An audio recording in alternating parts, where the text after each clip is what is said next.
Red dead ரெடெம்ஷன் இந்த கேமை பற்றி தான் நாங்கள் இன்னைக்கு பார்க்க போகிறோம். இது வந்து மோஸ்ட் அண்டர் ரைட்டட் கேம்னு போன வீடியோவில் சொல்லியிருப்பேன். இதுக்கான காரணம் என்ன அப்படின்ற ஒரு விஷயத்த வந்து நான் கொண்டு வந்திருக்கேன். அண்ட் இந்த கேம் ஓடினதுக்கான காரணம் என்னன்ற ஒரு விஷயத்தையும் நான் வந்து கொண்டு வந்திருக்கேன். ஒரு விஷயம் சொல்லவா, இந்த கேம் ஓடினதுக்கும் ஓடாததுக்கும் காரணம் ஒரே ஒரு விஷயம்தான். வரமும் சாபமும் ஒன்றாய் வந்தது. அந்த ஒரு விஷயத்த வந்து இந்த வீடியோவில் நாங்கள் பார்க்கலாம். முதலாவதாகவே ஸ்டார்ட் பண்ணும்போதே சொல்ல வேண்டிய ஒரு விஷயம் என்னன்னா, இந்த கேம் வந்து பெரும்பாலான கேமர்ஸ் மத்தியில ஒரு வெறுப்பை கொண்டு வந்துச்சு. அதுக்கான காரணம் என்னன்னா, இந்த கேம் வந்து ஒரு கவுபாய் கேம்ன்ற ஒரு காரணம் தான். இந்த கேம்ல பாத்தீங்கன்னா வண்டியே இருக்காது. அதாவது ராக் ஸ்டாரோட எல்லா கேம்ஸ்லயுமே பெரும்பாலும் வண்டி இந்த மாதிரியான விஷயங்கள்லாம் இருக்கும். உதாரணத்துக்கு GTA கேம்ஸ் எல்லாம் எடுத்து பாத்தீங்கன்னா வண்டி அதிகமா பாவிக்கிற மாதிரி இருக்கும். அண்ட் பல அட்வென்ச்சர்ஸான விஷயங்கள் இருக்கும். உதாரணத்துக்கு கன்னை வச்சு ரோட்ல போறவங்களை ஷூட் பண்ணலாம், அண்ட் கிளப்புக்கு போகலாம். இந்த மாதிரியான நிறைய விஷயங்களை வந்து GTAல காட்டியிருப்பாங்க. அப்படியே ராக் ஸ்டார் கிட்ட இருந்து இந்த மாதிரியான ஒரு கவ் கேம் வருதுன்றப்போ அந்த கேம்ல எதுவுமே இல்ல. உதாரணத்துக்கு கிளப் இல்ல, ரோட்ல போறவங்க வரவங்கள சுட இல்லாது. இது எல்லாமே தான் இதுக்கான காரணமே. ஒருவேளை சுட்டிங்கன்னா இந்த கேமோட ஸ்டோரிஸ் வந்து கடைசியில மாறதுக்கான வாய்ப்புகளும் இருக்கு. அதுவே இதுக்கான மைனஸா அமைஞ்சிருச்சு. பட் இந்த முதலாவது விஷயத்த மட்டும் வச்சு நாங்க அதை குறை சொல்ல முடியாதுல்ல. பட் பின்னாடி என்ன இருக்குன்றதையும் பார்க்கணும். அந்த வகையில ரெண்டாவதா இருக்கிற ஒரு விஷயம் தான் கேமர்ஸ் மத்தியில இந்த ஒரு கேம் வந்து எப்படி போய் சேர்ந்துச்சுன்னா, ஃபர்ஸ்ட் எபிசோட் ரொம்பவே போரா இருக்குது. அதாவது எபிசோட்னு சொல்லல, சாப்டர். இந்த சாப்டர் வந்து ரொம்பவே போர் அடிக்குதுன்ற மாதிரி சொல்லியிருப்பாங்க. உண்மைதான், முதல் சாப்டர் வந்து ரொம்பவே போர் அடிக்கும். பட் இந்த முதல் சாப்டர் தான் அடுத்து வரப்போற 5 சாப்டரையுமே தீர்மானிக்கும். மொத்தமா 6 சாப்டர் இருக்கு. அந்த 6 சாப்டரையும் தீர்மானிக்க போறது இந்த சாப்டர் 1 தான். அதாவது சாப்டர் 1 தான் மீதி 5 சாப்டரையும் தீர்மானிக்க போகுது. இந்த முதல் சாப்டர் விளையாடினா தான் உங்களுக்கு மீதி 5 சாப்டருமே புரியும். முதல் சாப்டர்ல கேரக்டரை டெவலப் பண்றதும், அது போக இந்த உலகத்தை பத்தி அறிமுகப்படுத்துறதும், அது போக வில்லன்களை டீஸ் பண்றதும் தான் இந்த முதல் சாப்டருக்கான கதையே. அந்த கதையை புரிஞ்சுக்காம நிறைய பேர் இந்த கேம் ஒரு போரான கேம் அப்படின்ற மாதிரி சொல்றாங்க. பட் நீங்க ரெண்டாவது சாப்டர் போட்டீங்கன்னா உங்களுக்கு முதலாவது சாப்டர் ரொம்பவே சுவாரஸ்யமா இருந்த மாதிரி இருக்கும். இப்போவும் நான் சொல்றேன், RDR ரெண்டாவது தடவை விளையாடுறவங்க ஃபர்ஸ்ட் சாப்டரை என்ஜாய் பண்ணி விளையாடுவாங்க. அந்த அளவுக்கு இருக்கும்.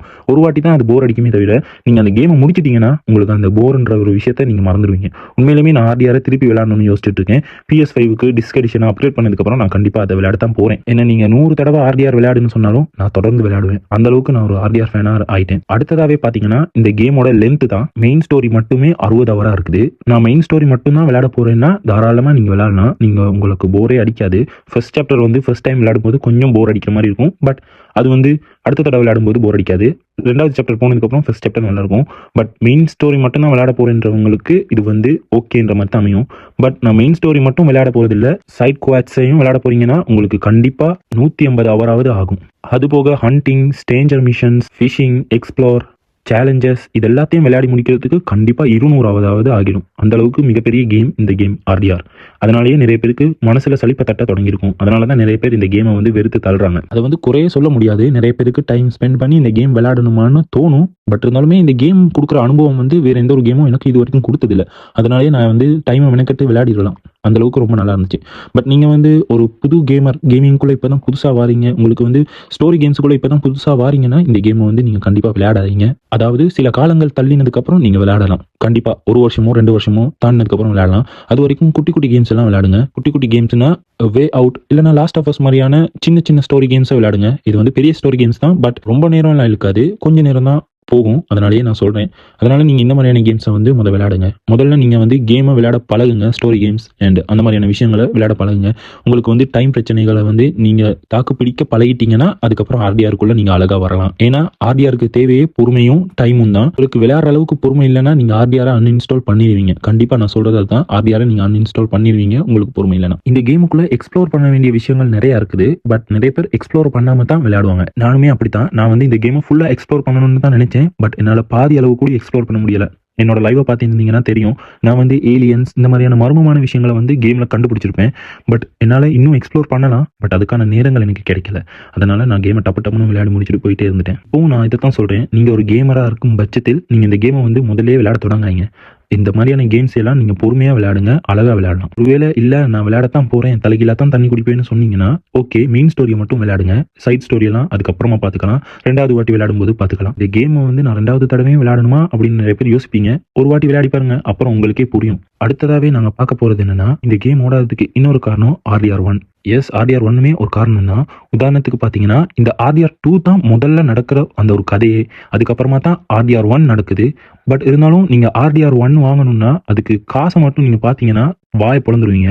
ஆர்டிஆர் 2 விடவே ஆர்டிஆர் 1க்கு தான் டிஸ்கோட விலையும் அதிகம். அண்ட் அது போக நீங்க டிஜிட்டலா வாங்க போறீங்கனாலும் அதுக்கான விலையுமே ரொம்ப அதிகம். எக்ஸ்பாக்ஸ்ல மட்டும் விலை கம்மின்னு நினைக்கிறேன். பட் மற்ற எல்லாத்துலயுமே ரொம்ப அதிகமா தான் இருக்குது. நான் இது வரைக்கும் பார்த்த வரைக்குமே. இதுக்கான காரணம் என்னன்னா, இந்த கேமை வந்து அதிகமா விற்கணும்.